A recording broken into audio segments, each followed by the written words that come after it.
By the way, here's the tattoo artist close up of right after it was done, but just so you can see a better picture. There you go. That's super cool.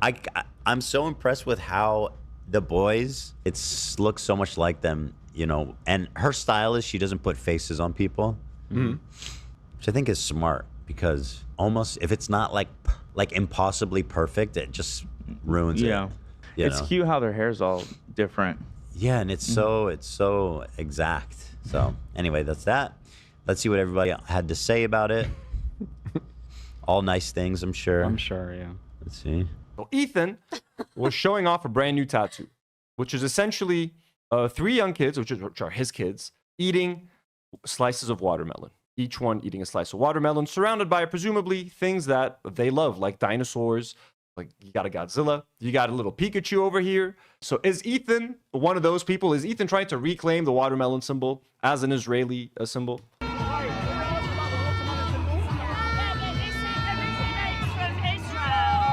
The watermelon originates from Israel, and they're trying to take it as their own. So that's why we're bringing it back to where it. Watermelon originated in Israel. What the So they're trying to take it as their own. We're trying to reclaim it. We also want to reclaim the N-word here in Israel. We love using it. All right, guys, let's talk about Ethan Klein and Hila Klein's new tattoo that they got together. I would say it's really nice. It's a nice tattoo that they both got. It's a lot different than the first tattoo that Ethan got, representing his wife. And I gotta tell you that, of course, like the first time I saw it, and I did make a video about it, he got a tattoo of his wife, Hila Klein. They've been married for, I think, like 10 years or so. And they got children. You know, you've been with a certain person for a long time.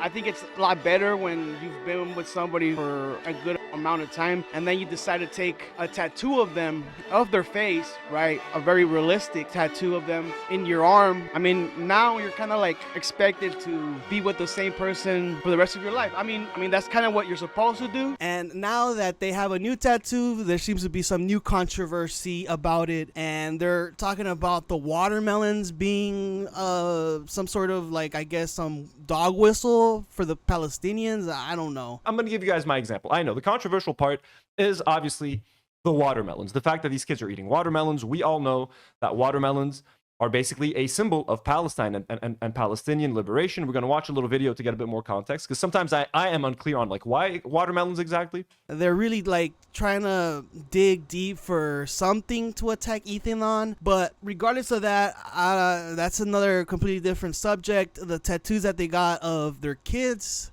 this sort of watermark tattoo, it's quite beautiful, and it's still fresh, as you guys can see here. But I'm pretty sure it's going to heal.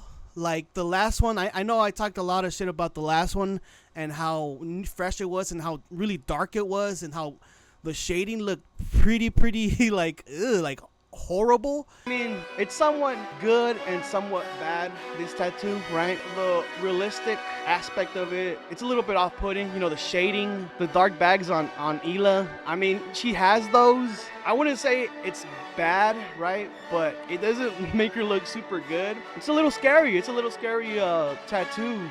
But now that I have seen that, it's kind of faded away, and it looks better. But I think the way that the style of the tattoo is, it looks like a tattoo that you'll get when your grandma dies or somebody that you love dies, and you get them to memorize them or as a memorial, right? Like, you've seen these tattoos of people, like in particular, I see it a lot in UFC when I watch them in the UFC fighters. They get these big portraits of their grandma or whoever it might be, some relative, and they just blast it right on their chest, and it looks like, you know, like the person's grandma or maybe their children.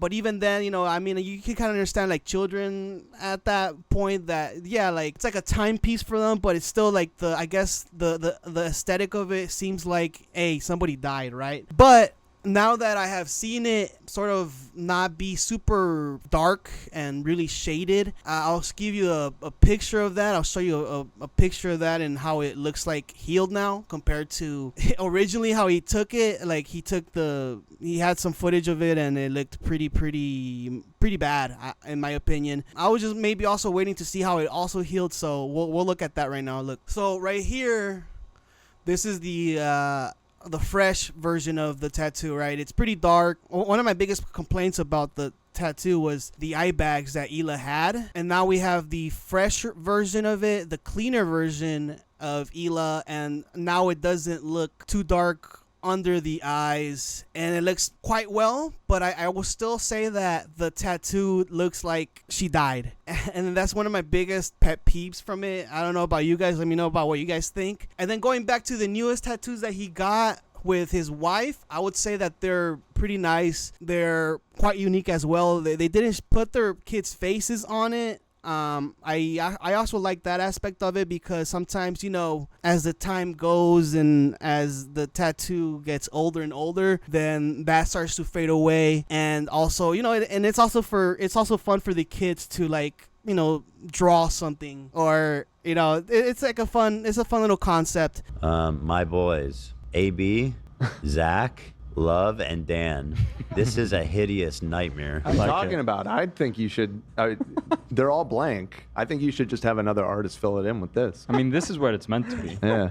Looks I good. don't know where the watermelon ends and love space begins.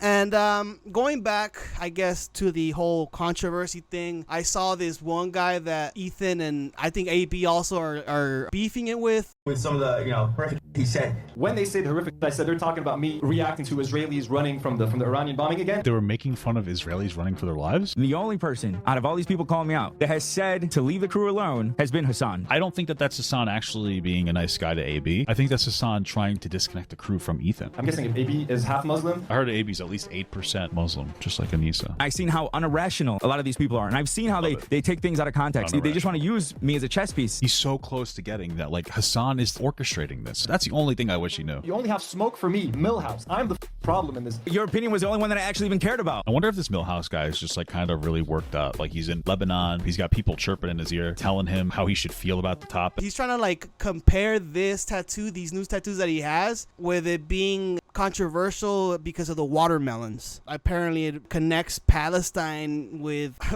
with watermelons. I don't know what it means, honestly. I don't know what's really super negative about it. But I guess this guy here, he's just trying to connect the dots on why maybe this tattoo is bad, and he got it because he hates Palestine so much. This went viral, like right away on Twitter. People saying that, like, Ethan is mocking hungry Palestinian kids. It's extremely insensitive to get this kind of tattoo.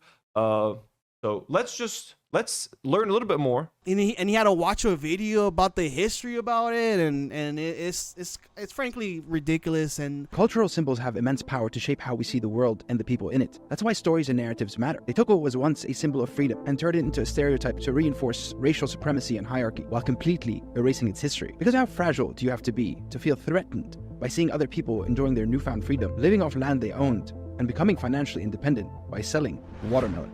The answer is very threatened.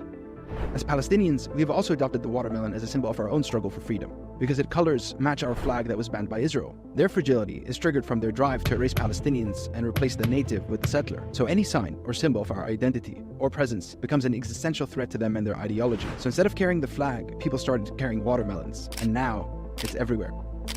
The watermelon is only one of many connections between the Black and Palestinian liberation struggles. Some of these people that are way too obsessed with Ethan gotta chill out. Like, dude gets another tattoo. He gets like are you gonna draw comparisons to the scribble scrabble he's got on his legs because of his kids drew on his leg, and then he wanted to memorize that for his life. He's gonna see them grow up, and they're not gonna be that cute and little and innocent anymore. So he's trying to capture that. But this guy's trying to sway something on Ethan and trying to say that this guy's a true villain. Anything he does, it's always trying to just smear us or smear the Palestinian conflict or whatever it might be. I think it's sort of ridiculous. And I'll end this right here because I just want to talk about Ethan Klein's tattoo and conflating that Ethan got these tattoos to be malicious and also put in his kids, right? It's ridiculous. It's based on a family photo, so I get the sentimental value. But first, let's just take a second to learn a little bit about watermelons and the significance, the meaning of watermelons when it comes to Palestinian society. Anyways, I'll let you go here. Let me know what you guys think about that, and I'll see you guys for another video. Bye-bye.